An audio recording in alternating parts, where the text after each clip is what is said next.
Hey guys, welcome back to this channel. In this video I'll be showing you guys how you can create this newspaper video edit on CapCut PC. So I'm just going to select this video and I'm just going to select this as the overlay. And I'm just going to go here and I'm just going to scale this up a little bit so you guys can see a little bit better here. Go to mask, select rectangle, and I'm just going to hit the reverse bit here. I'm also just going to make it a little bit smaller and I'm just going to rotate it. Then I'm going to size this up a little bit and kind of like have it the same size as a picture that they have. Well, attempt to.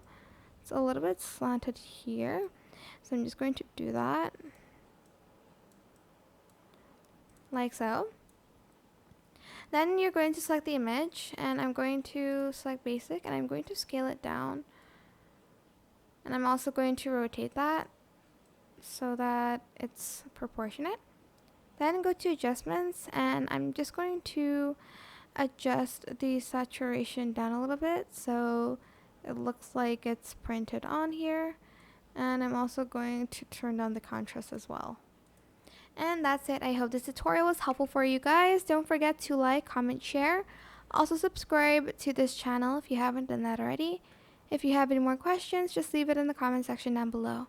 I will try my best to answer them all for you guys. And if you found this video helpful, please click the thanks button above the description box down below. Thank you so much for watching. Bye!